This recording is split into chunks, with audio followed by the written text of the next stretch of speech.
हमारे प्रिय भाई बहनों को यीशु मसीह के नाम से हमारा नमस्कार, अभिनंदन। और आज के बाइबल वचन के वाचन के लिए आप सबों को हम प्रेम से स्वागत करते हैं। चलिए प्रार्थना करेंगे। प्यारे पिता परमेश्वर, धन्यवाद देते हुए जैसा यिर्मयाह कहता है, प्रभु तेरे वचन, तेरे शब्द एक आग के समान मेरे हड्डियों में जलने लगी। हाँ प्रभु, वैसे तेरे आत्मा की आग, पवित्र आत्मा की आग वचन के जरिए हमारे भीतर प्रकट होने दे और हमें प्रभु में ढाढ़स बांध दे। यीशु मसीह के नाम से मांगते पिता, आमीन आमीन। दूसरा शामुएल 16 अध्याय। दाऊद चोटी पर से थोड़ी दूर बढ़ गया था कि मपीपोशेत का कर्मचारी सीबा एक जोड़ी जीन बांधे हुए गधों पर 200 रोटी, किशमिश की 100 टिकिया, धूप काल के फल की 100 टिकिया और कुप्पी भर दाक मधु लादे हुए उससे आ मिला। राजा ने सीबा से पूछा, इनसे तेरा क्या प्रयोजन है? सीबा ने कहा, गधे तो राजा के घराने की सवारी के लिए हैं और रोटी और धूप काल के फल जवानों के खाने के लिए हैं और दाक मधु इसलिए है कि जो कोई जंगल में तक जाए वह उसे पिए। राजा ने पूछा, फिर तेरे स्वामी का बेटा कहाँ है? सीबा ने राजा से कहा, वह तो यह कहकर यरूशलेम में रह गया कि अब इज़राइल का घराना मुझे मेरा पिता का राज्य फेर देगा। राजा ने सीबा से कहा, जो कुछ मपीपोशेत का था वह सब तुझे मिल गया। सीबा ने कहा, प्रणाम हे मेरे प्रभु, हे राजा, मुझ पर तेरे अनुग्रह की दृष्टि बनी रहे। जब दाऊद राजा बहूरीम तक पहुंचा तब शाऊल का एक कुटुंबी वहां से निकला। वह गेरा का पुत्र शिमी नाम का था और वह कोसता हुआ चला आया और दाऊद राजा के सब कर्मचारियों पर दाऊद राजा के सब कर्मचारियों पर पत्थर फेंकने लगा और शूरवीरों समेत सब लोग उसकी दाहिनी बाई दोनों ओर थे। और शिमी कोसता हुआ यों बकता गया कि दूर हो खूनी, दूर हो ओछे, निकल जा निकल जा। यहोवा ने तुझसे साउल के घराने के खून का पूरा पलटा लिया है, जिसके स्थान पर तुझ राजा बना है। यहोवा ने राज्य को तेरे पुत्र अबशालोम के हाथ कर दिया है और इसलिए कि तू खूनी है तो अपनी बुराई में आप फंस गया। तब सरिया के पुत्र अबीशै ने राजा से कहा, यह मरा हुआ कुत्ता मेरे प्रभु राजा को क्यों शाप देने पाए? मुझे उधर जाकर उसका सिर काटने दे। राजा ने कहा, सरिया के बेटो, मुझे तुमसे क्या काम? वो जो कोसता है और यहोवा ने जो उससे कहा है कि दाऊद को शाप दे, तो उससे कौन पूछ सकता कि तूने ऐसा क्यों किया? फिर दाऊद ने अबीशै और अपने सब कर्मचारियों से कहा, जब मेरा निज पुत्र भी मेरे प्राण का खोजी है तो यह बिन्यामीनी अब ऐसा क्यों न करे? उसको रहने दो और शाप देने दो, क्योंकि यहोवा ने उससे कहा है। कदाचित यहोवा इस उपद्रव पर जो मुझ पर हो रहा है दृष्टि करके आज के शाप की संति मुझे भला बदला दे।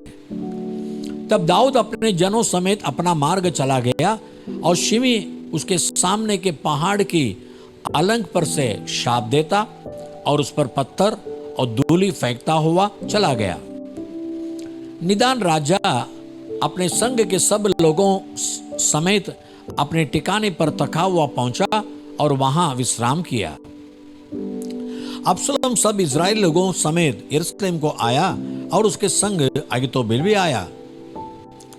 जब दाऊद का मित्र यरेकी हुशै अबशालोम के पास पहुंचा तब हुशै ने अबशालोम से कहा, राजा चिरंजीव रहे, राजा चिरंजीव रहे।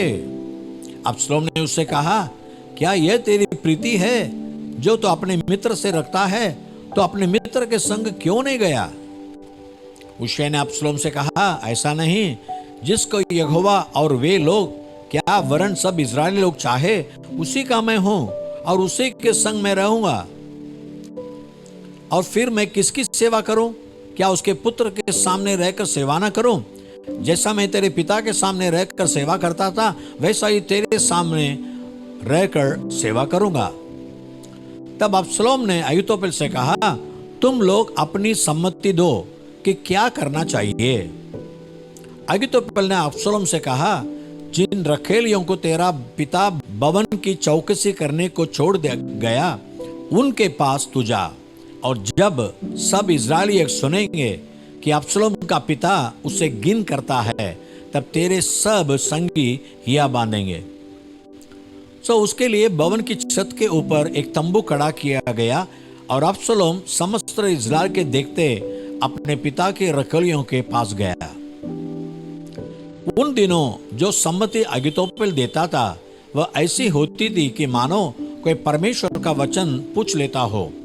अहीतोपेल चाहे दाऊद को चाहे अब्सलोम को जो सम्मति देता, वह ऐसे ही होती थी। पहला पत्रस 3 अध्याय।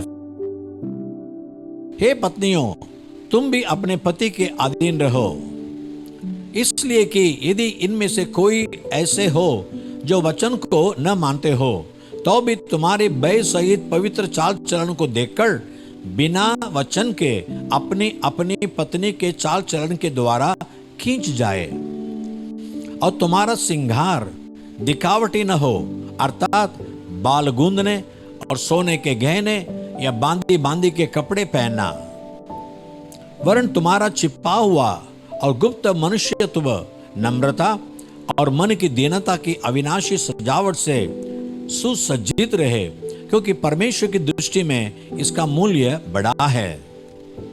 और पूर्व काल में पवित्र स्त्रियां भी जो परमेश्वर पर आशा रखती थी, अपने आप को इसी रीति से संभालती और अपने अपने पति के अधीन रहती थी। जैसे सारा इब्राहिम की आज्ञा में रहती और उससे स्वामी कहती थी, सो तुम भी यदि भलाई करो और किसी प्रकार के भय से भयभीत न हो, तो उसकी बेटियां ठहरोगी। वैसे ही हे पतियों, तुम भी बुद्धिमानी से पत्नियों के साथ जीवन निर्वाह करो, और स्त्री को निर्बल पात्र जानकर उसका आदर करो, यह समझकर कि हम दोनों जीवन के वरदान के वारिस हैं, जिससे तुम्हारी प्रार्थनाएं रुक न जाए। निदान सब के सब एक मन और कृपामय और भाईचारे की प्रीति रखने वाले और करुणामय और नम्र बनो। बुराई के बदले बुराई मत करो, और न गाली के बदले गाली दो, पर इसके विपरीत आशीष ही दो, क्योंकि तुम आशीष के वारिस होने के लिए बुलाए गए हो। क्योंकि जो कोई जीवन की इच्छा रखता है और अच्छे दिन देखना चाहता है, वह अपनी जीभ को बुराई से और अपने होठों को छल की बातें करने से रोके रहे। वह बुराई का साथ छोड़े और भलाई ही करे। वह मेल मिलाप को ढूंढे और उसके यत्न में रहे। क्योंकि प्रभु की आंखें धर्मियों पर लगी रहती है, और उसके कान उनकी विनती की ओर लगे रहते हैं, परंतु प्रभु बुराई करने वालों के विमुख रहता है। और यदि तुम भलाई करने में उत्तेजित रहो, तो तुम्हारी बुराई करने वाला फिर कौन है? और यदि तुम धर्म के कारण दुख भी उठाओ, तो धन्य हो, पर उनके डराने से मत डरो और न घबराओ।